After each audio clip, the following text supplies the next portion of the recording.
Igolo na nena vandi bona oyo kaka biente. Na mesana na nena banda okota na Goma na obeta masasi batu ba okima na oyi batu ba minere na ozonga na Rwanda na ovanda à l'aise. Aïe Donald Trump. Tombola. Oya tombolite c'est que lui pegane ça. Tumba, oni, zoge. Usoba bashane linge banda. Tumba, banda. Babo mabiso botala. Babeta biso bomona. Babo mabiso botala. Babeta biso bomona. Ebemba mama Kagame. Tufe mama Kagame. Ebemba mama Kagame. Tufe mama. Bona vino nina mama Kagame. Igolo na nena vandi bona oyo kaka biente. Yo sembe la wanda ezikate. Yo sembe Kagame akufote.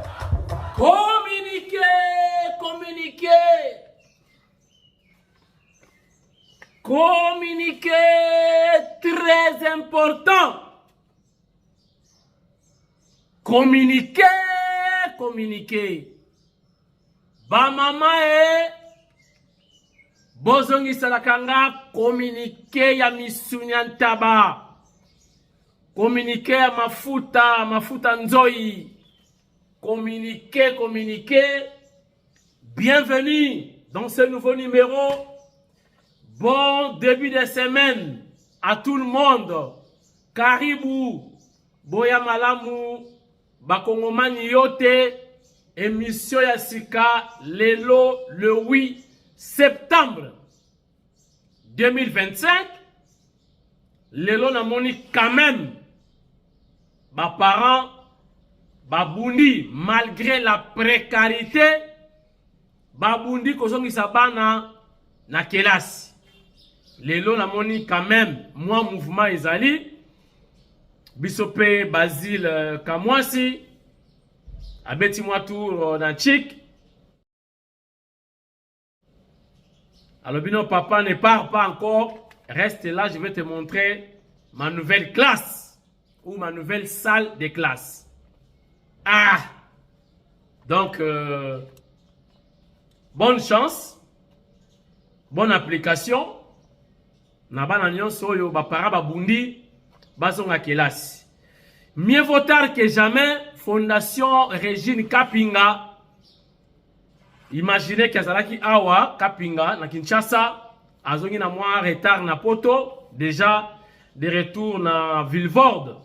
Yepé baparents bakozwa bakaye. Donc les objets classiques pour nabana na bango, donc mieux vaut tard que jamais. Merci Lobby Afrique Mobimba, pour ne pas dire monde entier. Baberaï ko commémorer ko kanisa Maréchal Mobutu Sese Seko akufaka le 7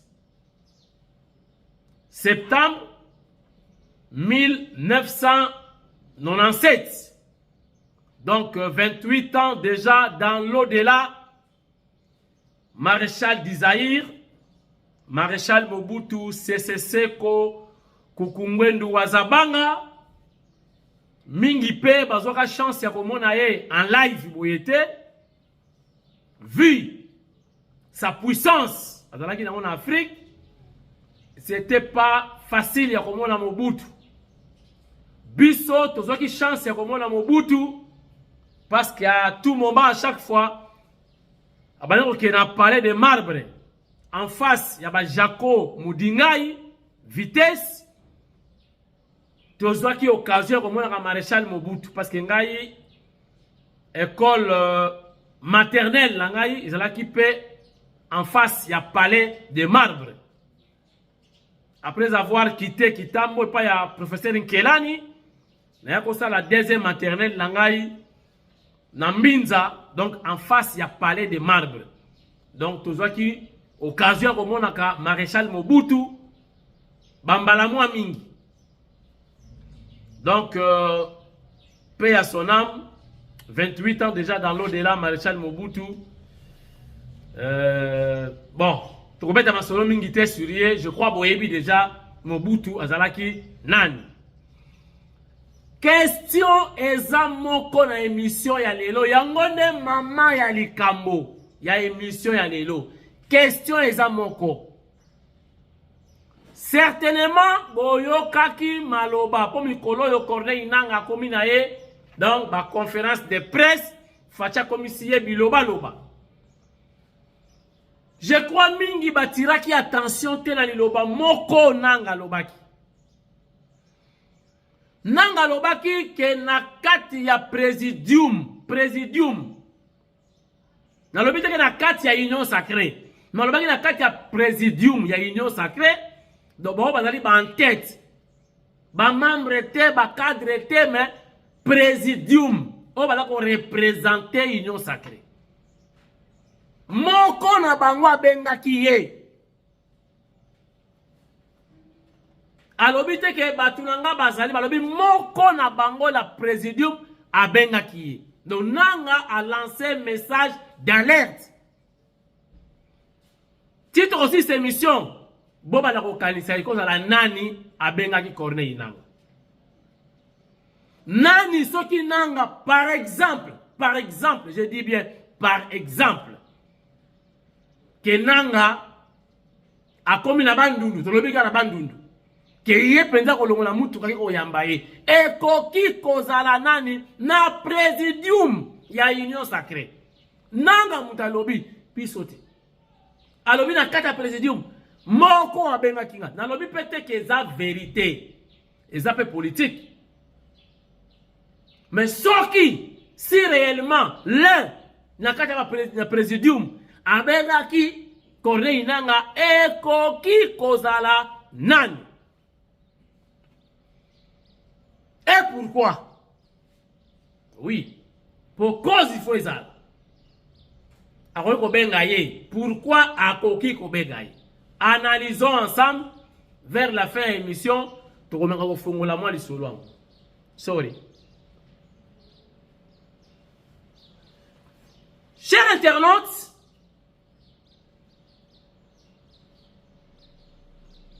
train de retour, bas critique et QI les zongi, c'est tout à fait normal. Et puis nous sommes en démocratie. La parole est accordée à tout le monde. Koumisa, critiquer, loba oyo moni, ça arrive aussi. Mais du moins, très zongi, et gozonga la TGVT, et gozonga la métro, te po ezalaka te. Toza ko lukande ba solution, les voies et moyens, pour nous désengorger Kinshasa, qu'on trouve ba solution, pour quand même, to bandanan. On commence toujours quelque part. Pour comme un parachutiste. Babandaka mbala moko na likolo te babwaki yo. Babandaka na se, moi singa, ozo diembela baola kisayo, ozo diembela ka pembeni. Ozo boye chama kolo boye. Mais ozo na mapatate. Au matin avion te. On commence toujours quelque part. Fatia y a couti train déjà il y en a qui donc en lambo. Mokonzamboka aza kobunda ba secteur presque nyonso c'est un problème. Lelo nazolo balikambu moko eza secteur moko sociologique. Ba parents. Ba o bazana problème wana ba benganga. To sola yangona. Problème oyo, il doit toucher ma famille et belé, ils ont déstabiliser ma couple et belé, mais tout ça kana li kamboanati. Na kibite hein. Na na masoloka ya politique. C'est sociologique. Sociologie, ils ont la carte politique. La politique c'est une toto globo. Chers internautes, ils ont des phénomènes qui chutent. Eza ko détruire ba foyer. Ezo bébé ça peut mboka parce que bana oyo badape ba fruit ya divorce lié na kitudi ba koma pe ba shege.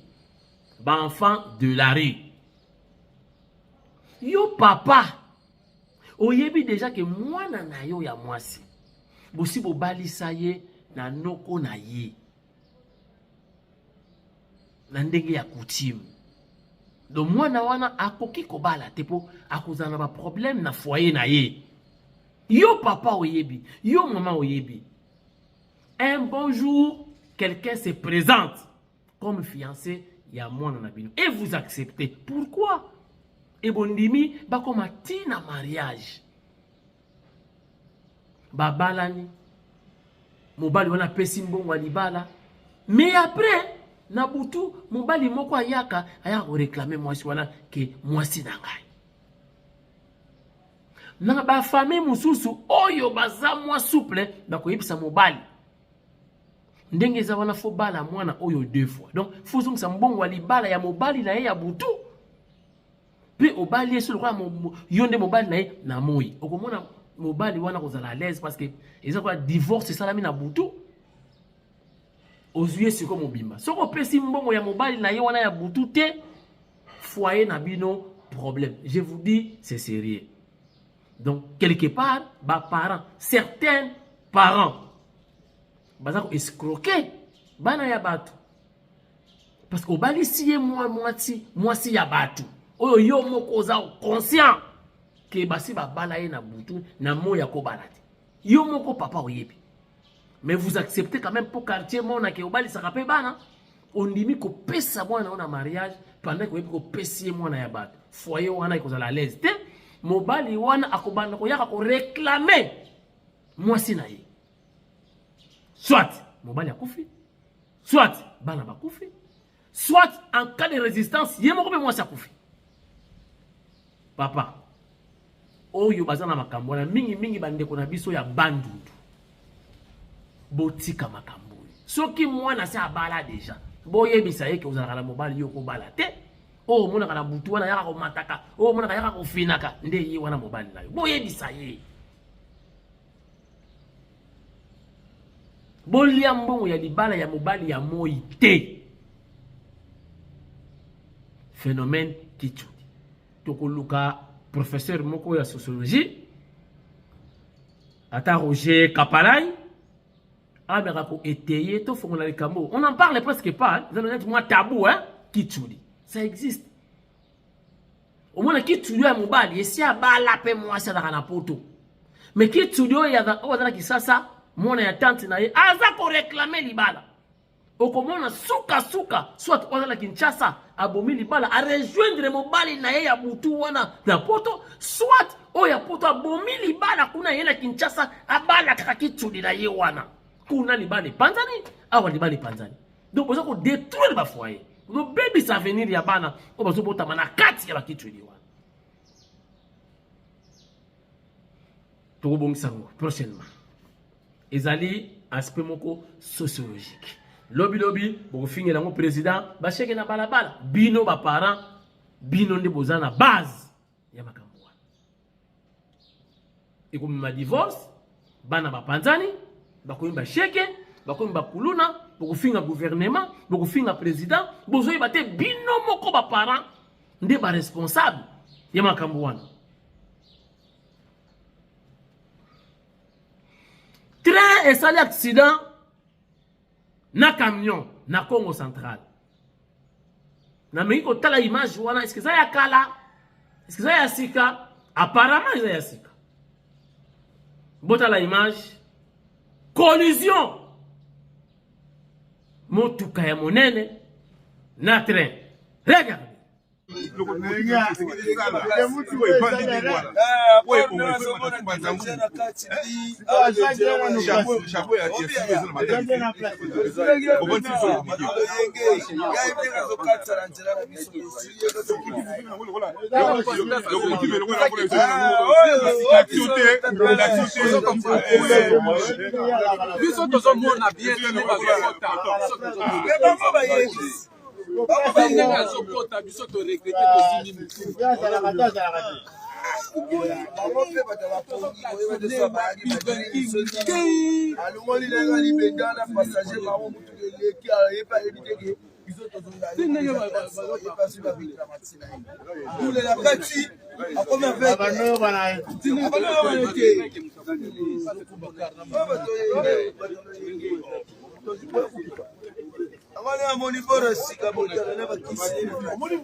tokolobela makambo etali suivi na Congo, suivi pe na mikili mususu ezalaka. Bokoki kotonga ata o Sheraton, o Tour de Babel, boko sala nyonso boko sala. Mais soki suivi ezate eko umela te. Très ongi, oui. Faut ba garde. Ya ferrovia. Oyo ba kenge la karai. Il faut ba garde fou, ba barrière. Et puis il faut information etambola Congo central mobile ba yeba ke train zongi côté nyonso rail ezalaka, il faut ko empêcher mituka et ça accès côté wana. Faut ba signalisation, ba alarme, ce qui train za koya ayebi ke ko na ka fréquenter bokangi po mituka elekate e bandi déjà. Bolimbisa ngai na yebite c'est récent ou bien image yakala. Mutuna moto salaka critique par rapport ya accident ou. Tolo belaka suivi Stade des Martyrs, vous que tu préparer match monene oyo ekotinda RDC ezala qualifié tokende na coupe ko participer na coupe du monde. Oyo to banda kala to ket kala kutu. Alors tozo ya mabapaya ezali masano ya niveau international. Bapaya wana bakoya bakokota na stade bakozala pena posa ba se soulager soit zongoike soit zongoinene, c'est-à-dire kasumbalesa tope kapiriposhi. Tangu bakokota na ba installation sanitaire na biso bakokuta ngo ndenge nini. Je crois bomona ki ba image moko est circulé récemment na ba réseaux sociaux. Faut momona o babenga na ba yombe kuna doti. Donc doti ya kosakana te na ba installation sanitaire. Et pourtant Stade des Martyrs ezana no en bon état. Pourquoi? Suivi exact. Basala nettoyage de la station sanitaire. Bazate, soit bazali, rémunération, nzimwanka, motivation, nzimwanka, santé médicale, nzimwanka. Prime, nzimwanka, nanya kolinga ke no simba kasumbalesa ya mutu mususu. Nesi ba yaka ba yena ba biso bata vita to ye kulo to rebele. Ba Kongo ba yaka bata vita. Siko zosko kasumbalesa ya mutu uti kingasani muyaka. Siko yo kino lave, mutale misili. Qu'est-ce que c'est lavage, nettoyage, ya kasumbalesa, ya misili. Ah!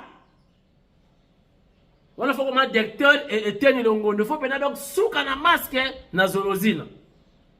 Donc masque était na zimweni. Faut tena zimweni po otala kasumbalesa wana te ya muyaka.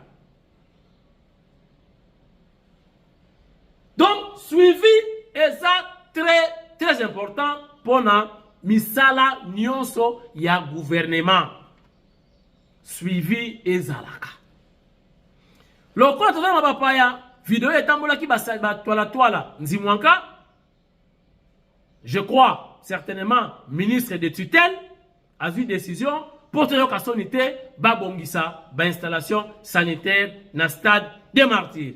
En image, regardez. Vous aurez le billet. boulot. Voilà. Voilà.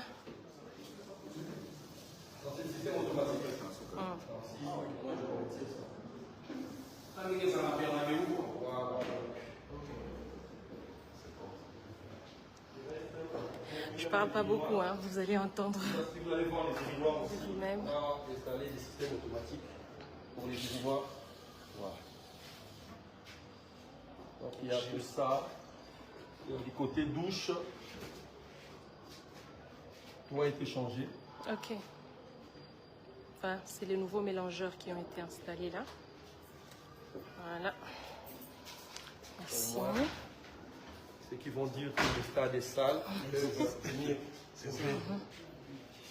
Les gens sont en train de propager les Bon, enceintes images. ça, ce sont les installations sanitaires des joueurs. Nous, on Après, veut on va le voir. voir pour les supporters. Voilà, c'est tout ce qui nous intéresse. Là, on peut monter. Ok.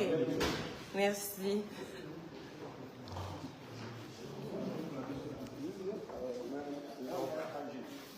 Le travail est là. On peut voir le fait par rapport à la lumière de disposition doit être changé. Est-ce que le reste des travaux Ah, merci. vont avoir lieu? Ça permettra avec le délai du match que nous avons. Donc, logiquement, Merci. ça, on fera. Depuis la Katouba, merci beaucoup. Pas uniquement pour le match de match. Vous voyez? C'est un projet pour embellir les stades. Le Vestiaire. les stades sera déjà prêt, mais après le mardi, on va continuer. Il n'y a pas de problème, il n'y a pas de problème. Donc là, on dit clairement qu'on devait quand même embellir les stades pour le match de match. Mais les projets ne se limitent pas simplement au mardi, parce qu'on a tendance à dire Oui, ça arrive. un match.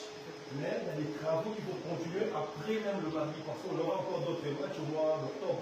On ne sera pas obligé de revenir encore sur faire d'autres travaux. Donc les travaux vont continuer. Mais AG, il y en a qui vous reprochent toujours d'effectuer ces genres de travaux seulement avant des grands matchs. Pourquoi? Mais le problème, les gens doivent comprendre une chose. Pour faire des travaux à l'intérieur du stade, ce n'est pas que tu te réveilles un bon matin et tu commences à embellir. Il y a des normes qu'il faut respecter. Il y a des normes FIFA, il y a des normes CAF. Donc il y a un cahier des charges qu'on doit nous donner afin qu'on puisse l'exécuter. Donc si la FIFA vient pour faire son inspection, il faut un rapport comme quoi il faut changer telle chose, il faut changer telle chose, on est obligé de le faire.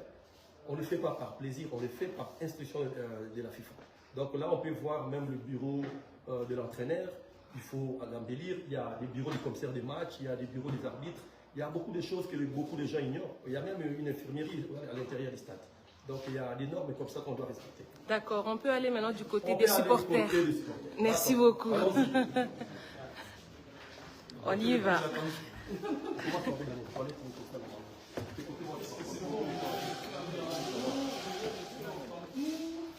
Voilà.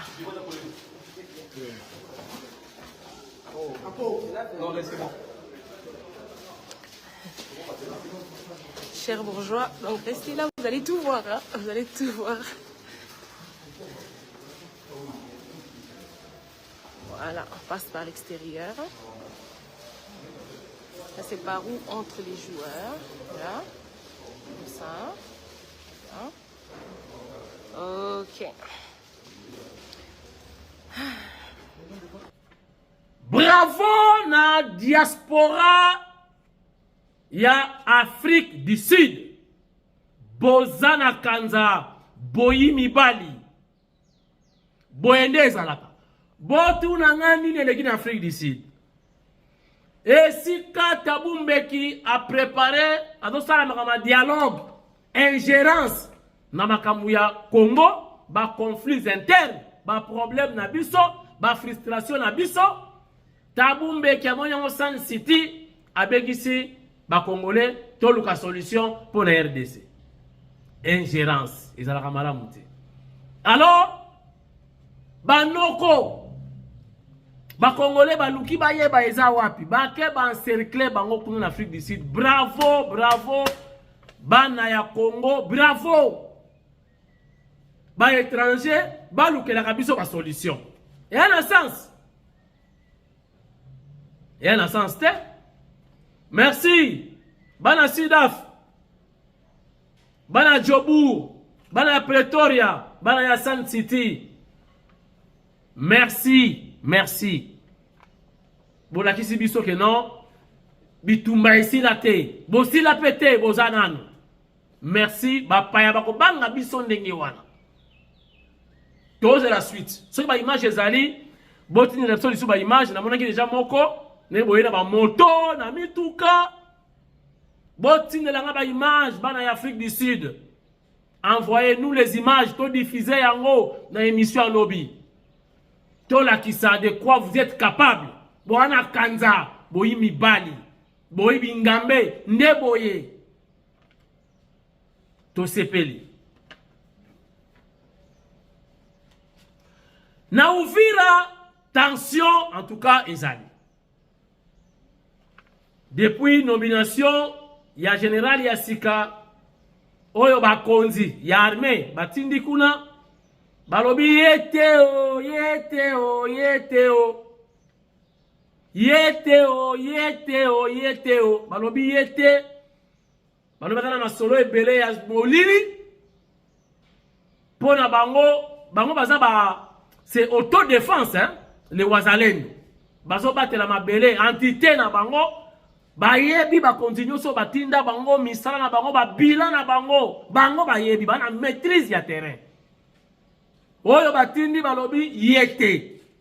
Malgré ce qui que le chef de l'État a un stratège. Ayebi oyo yaka kosala moyen expliquer biso ezate. Mais en tout cas ba Wazalendo balobi biso toza FARDC toza ba autochtone bana mboka. Toza ba autochtone.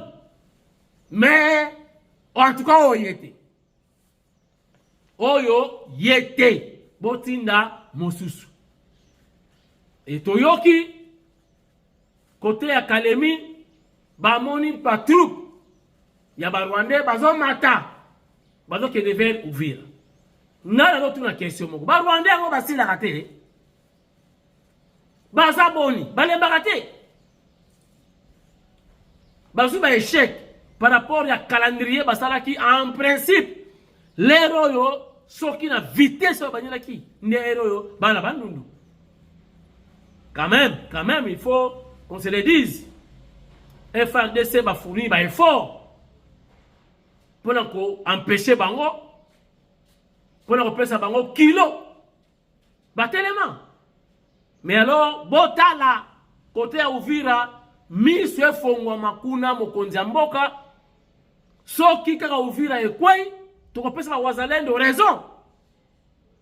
To repesa mokonzi fortité mais batu bakozala décourager.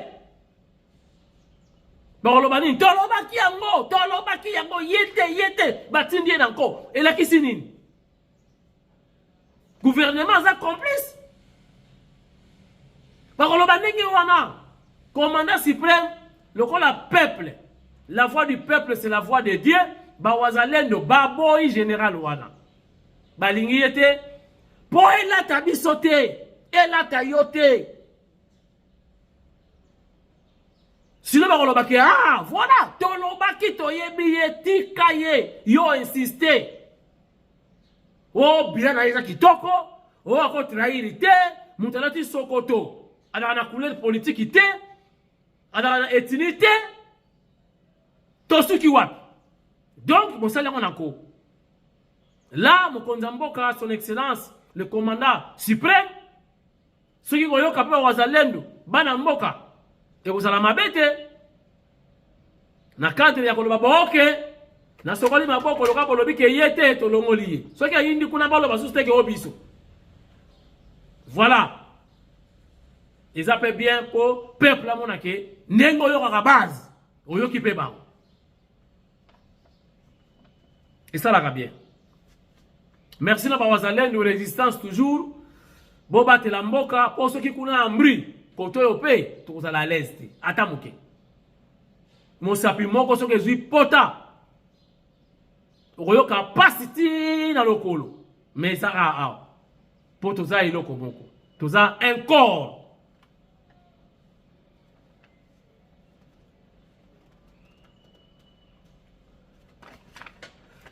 Nalobaki émission lelo to kotuna. Nani abengaki Corneille Nangaa na présidium. Nangaa n'a pas cité son nom. C'est à nous aussi hein, de réfléchir un peu. Toyebe ko uzala nani.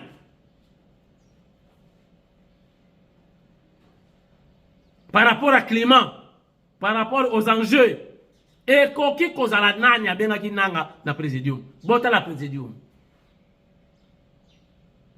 Oui, bon, bien. Donc, Gisté Kabouya. Est-ce que Kabouya abengaki Nangaa? Soka obenga Nangaa na intérêt ni. Est-ce que Jean-Pierre Bemba abengaki Nangaa? Est-ce que Bahati Lukwebo abengaki Nangaa? Est-ce que Mbosso Jack Bauer abengaki Nangaa? Soki abengaki Nangaa na intérêt nini? Bamusu batikali hein, bambata les autres basakaka. Moto na moto akanise koza la nani? Est-ce que abengaki? Nya intérêt nini? Est-ce que Vital Kamerhe wakaningi abengaki mbata? Qu'est-ce que j'ai dit? Abengaki Nangaa. Soki abengaki Nangaa na intérêt nini? Moto na moto a se poser ma question. Et koki kozala nani na présidium oya bengaki Nangaa et puis na intérêt nini. Je crois et la question posée, je crois c'est pour tout le monde. Moto na moto à réfléchir peut à répondre s'il faut. Vous êtes obligé de bon réfléchir kaka. Bon tikala bien, bon début de semaine à tout le monde, bon début de semaine. Na ce que moi dit les boss. Bon début de semaine, Nampinda Christine. Maman Munganga, maman présidente ya MDDC. Montema ya Joseph Mpinda. Bon début de semaine na Villevorde, na Kapinga Régine. Maman présidente ya Fondation Régine Kapinga. Bon début de semaine na Malula. Aboubakar, JC Malula, mwana ya Panama. Malula 48, Malula 48. JC Malula, mwana ya Paris, Aboubakar 48. Chers internautes, botika la malamu, ngai nabino, Hermoko. Merci beaucoup.